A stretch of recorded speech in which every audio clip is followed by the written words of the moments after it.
kita melihat pergerakan bulan November ini, memang IDR itu, terjadi pelemahan sebesar 0,6%, walaupun di tengah positif, news dari local sentiment ya, seperti, trade balance dan, neraca perdagangan yang NPI yang positif.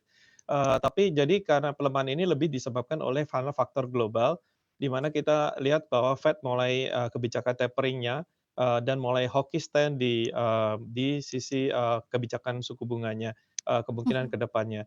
Sehingga, kalau kita lihat secara relatif basis, rupiah masih outperform, peers ya, di mana global, currency itu melemah sekitar 1,5 sampai 2%, tapi kita rupiah cuma melemah 0,6%. Jadi secara relatif basis kita masih on the better of, kondisinya. Oke. Nah, seberapa besar sih sebetulnya kekhawatiran pasar tentang kebijakan tapering The Fed akan menimbulkan taper tantrum seperti yang pernah terjadi di tahun 2013? Banyak yang mengatakan sepertinya sudah tidak terlalu khawatir ya dan tidak terlalu menjadi isu sehingga capital outflow juga tidak akan sebesar 2013. Tapi masih adakah potensi itu yang akan bisa membuat pelemahan rupiah terjadi lebih dalam lagi?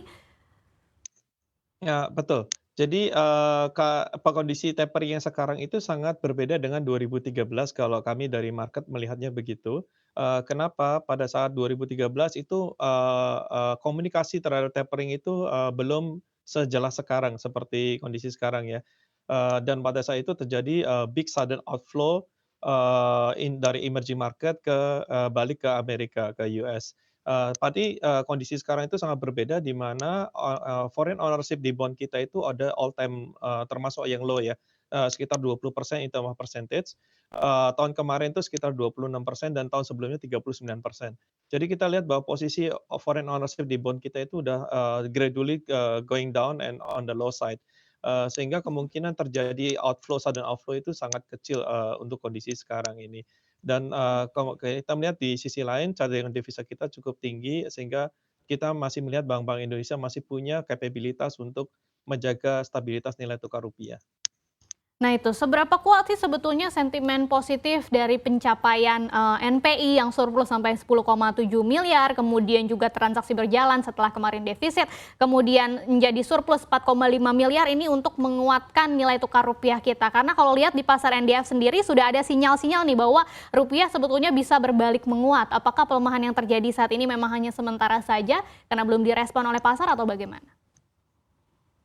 Iya, jadi kalau kita melihat sejarahnya, kenapa ini, trade balance itu performance-nya better, kita harus lihat, aspek yang, dalamnya ya, bahwa, di situ disupport oleh, ekspor komoditas, terutama CPO dan coal.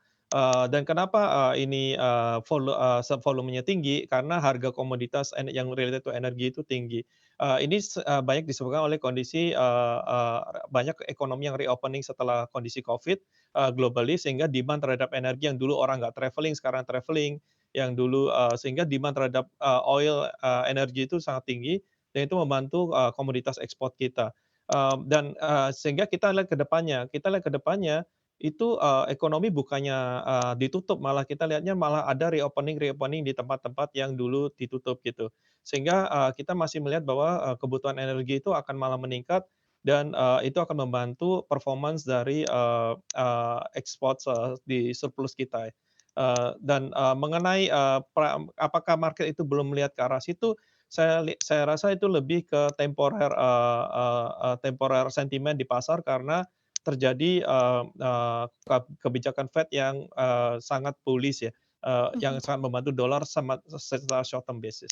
Saya melihatnya Mhm. itu lebih temporary pelemahan sementara, ya. Untuk informasi lebih lengkap dan berita-berita lainnya yang terkait, klik link di deskripsi di bawah ini. Dan jangan lupa juga subscribe channel YouTube kami. Pastikan Anda juga menginstal aplikasi CNBC Indonesia yang tersedia di App Store dan Play Store.